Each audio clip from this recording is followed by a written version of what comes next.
What is the thing that the hero wants the most? The elixir? The goddess? The journey? No. What he really wants is transformation. The hero's journey by today's standards has been beaten to death, and audiences are not only aware of it, but its structure has become a cliché on itself. Every time the hero's journey is used, you can feel the pacing, and you anticipate the beats before they come. However, shows like Breaking Bad, Better Call Saul are using a new format.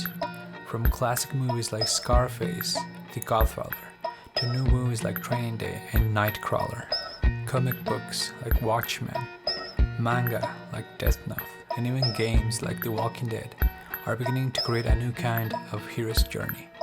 I like to call it the anti-hero's descent. How is this different from the hero's journey is the focus of this essay. This new type of hero suffers a transformation in front of our eyes and makes us question the decisions of our protagonist to a point that we have to say, how the fuck did we got here? Between the hero and the villain, they say that the villain has to be more compelling in order to make the protagonist shine when overcoming him. But what if we had a villain so compelling that the hero doesn't even matter? Is this too alienating? Movies like Scarface, Taxi Driver, or The Godfather show us that there is always an interesting story to show how these men fall from grace. This is obvious. We are intrigued when we see someone fall. But what if we were to put ourselves in the shoes of this villain? It seems that drama prefers to see a real three-dimensional man or woman fighting the good fight only to fall and be corrupted. In several of these stories, there's a common goal of fighting for something bigger than themselves. Something morally right that is worth all of their immoral actions. Something that at the end of the day is going to justify for all of the atrocious things that they are committing, following on the famous "the end justify the means."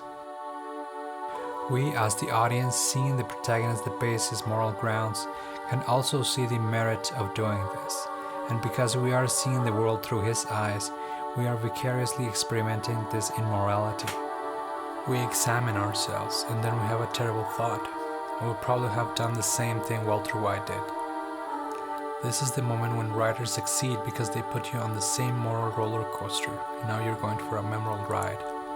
In Breaking Bad, this point was shown on the very first episode, when he is diagnosed with cancer. The audience is put on a position where they recognize the man is between the wall and the sword. And we also put ourselves in that same position and wonder what would our actions be. And because of the excellent writing, we also come to the same conclusion as the anti-hero. This at first doesn't seem to be a problem, but then we realize that our hero keeps going down in this descent. I modified Christopher Vogler's hero's journey to fit the new anti-hero's descent. If you notice, it's not that different from the hero's journey. In fact, one would say that every step is the complete opposite. This would be useful to retrace Brian De Palma's 1983 Scarface structure and analyze several other story structures. Although Tony Montana is not a character that begins as a relatable character, he is the archetypical anti-hero. Breaking Bad's showrunner Vince Gilligan always said in pitch meetings that he wanted to turn Mr. Chips into Scarface. Vince Gilligan had him as the end goal when creating Breaking Bad. Tony Montana as the archetypal anti-hero has a unique scene where he understands that the world needs characters like him. You're all a bunch of fucking assholes. You know why? You don't have the guts to be what you want to be. You need people like me.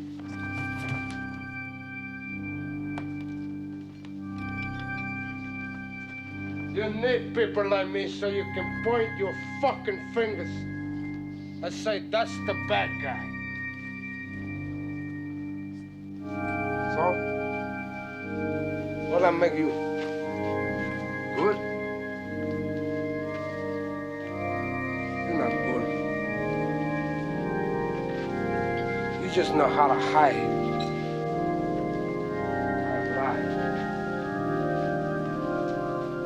Me, I don't have that problem. Me, I always tell the truth. even when I lie.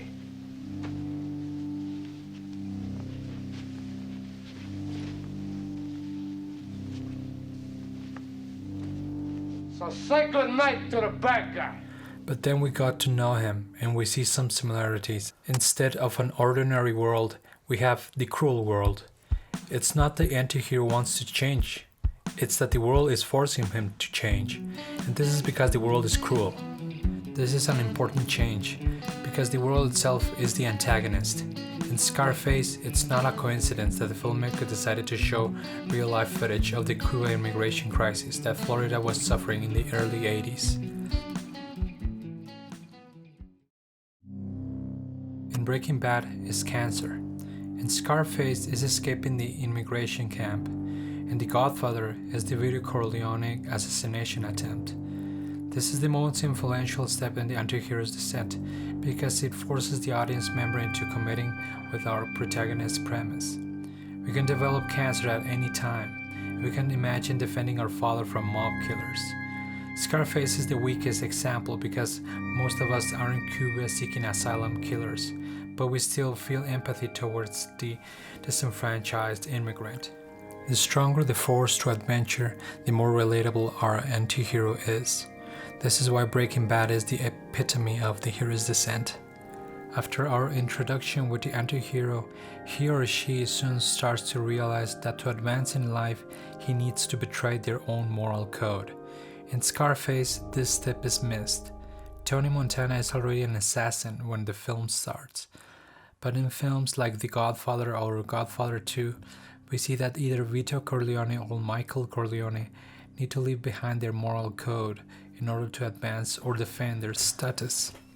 In The Godfather, this moment is achieved when Michael kills Sollozzo in McCluskey with the hidden gun in the toilet. And in Godfather 2, this moment is achieved when Vito kills Fanucci in the neighborhood fiesta. Breaking Bad, this moment is shown on the first few minutes of the pilot episode, when we see a Walter White confessing to his family that he loves them, and immediately takes a pistol and prepares to unload against the police. In the hero's journey, there is a stage called Meeting the Mentor. It's almost the same, except that instead of meeting a wise man hidden in the cave, we meet a man that possesses the secrets and the way to success. This man normally holds a high position that the anti-hero envies. In Breaking Bad, Gus Fring is the man that shows him the way to make money out of his talents, and ultimately the man to take the crown from. In Scarface, Tony meets Alex Sosa, the drug kingpin that is going to facilitate all of the money he desires. Both of these characters not only become their corruptors, but they will also have another function down the anti-hero's descent. If you see this chart, you'll notice that some of the steps down the line are similar, except for passing the threshold. This is because every step is a threshold on itself, and this technique keeps the audience excited to see how low, morally speaking, the character can descend. For Breaking Bad, this was a new technique where we can't really distinguish at what point he made the atrocious action that made him a monster. Was it when he killed Gus with a bomb? Was it when he let Jane die? Or was it on the pilot episode where he said to Bogdan, "Fuck you and your eyebrows"? To me, something unique happened. I started watching Breaking Bad since the start and quit not because I wanted to, but because the channel that ran Breaking Bad changed its programming. I saw the first 2 seasons and stopped watching for several seasons. One day, on a different channel, I noticed a new Breaking Bad episode airing on TV. Then I saw a perturbed Jesse Pinkman trying to kill 2 drug dealers when a recognizable van came and ran over the 2 hitmen, with Walter White killing in cold blood. I couldn't recognize that he was Walter White. I had missed the chain of events that led to this transformation. I didn't know that the drug dealers were using kids. I didn't even know who was Gus Fring. Seeing it cold made me unbiased from the Walter White transformation. The writers needed to have a justification for each threshold Walter White had overcome. When Walt let Jane die, they had to have her blackmail him. When we saw Walter White choke Crazy 8 with the bike lock, we had to have a hidden blade made out of a dish. And when we saw Heisenberg bomb Gus Fring, we had to have 4 seasons behind the bombing. This is unique to this series and unique to other media. This is because of the length. It allows the audience to empathize with the anti-hero, who by the time the series comes to an end, it could very well be what we normally consider a villain in a different story. The writers were intelligent enough to have every single immoral action to be countered with a moral justification on the opposite.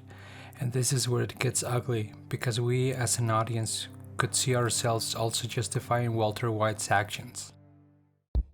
Kurt Vonnegut once gave a lecture on storylines. He made it clear that a story has to have ups and downs.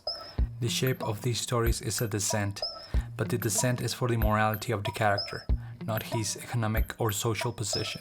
In fact, instead of the innermost cave that the normal hero's journey has, where he or she is at their most vulnerable position, it's the complete opposite for the anti-hero's descent.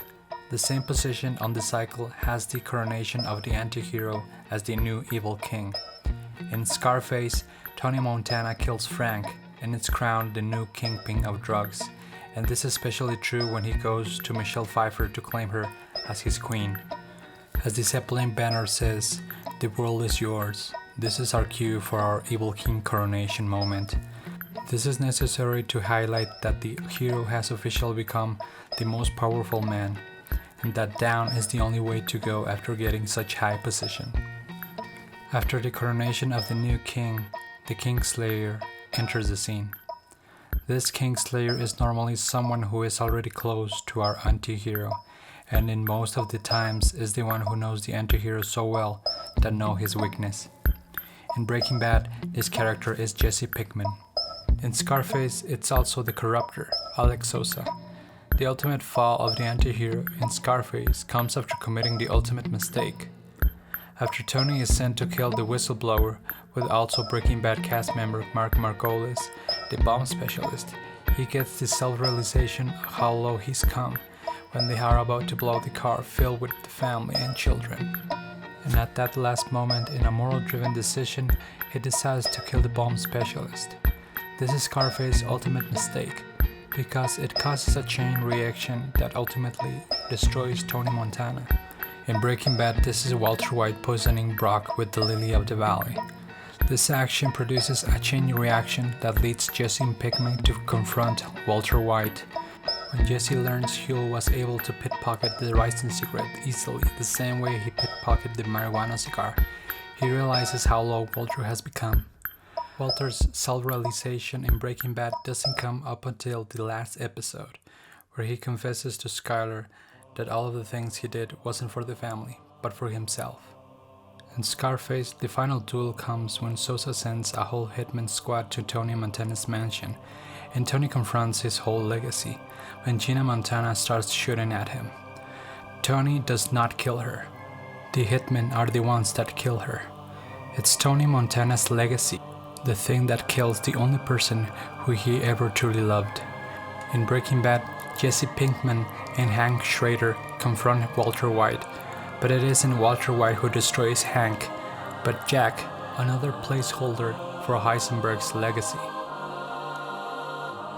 Scarface doesn't have the atonement stage, and it finalizes as a tragedy, with Tony Montana floating next to the World Is Yours monument. It mirrors the Ozymandias episode and poem, where we can see that there's nothing left standing for our anti-hero to be remembered. Yet in Breaking Bad, Walter White singing "There's nothing left but to die," he decides to make the last sacrifice and atone for his sins, by returning the money to his family and exacting revenge against Jack's crew, knowing that he didn't have any time left. Jesse's escape is the embodiment of Walter White's last effort to atone. This story structure has a deeper impact into our feelings, because we see ourselves in this anti-hero in spite of him being morally corrupt.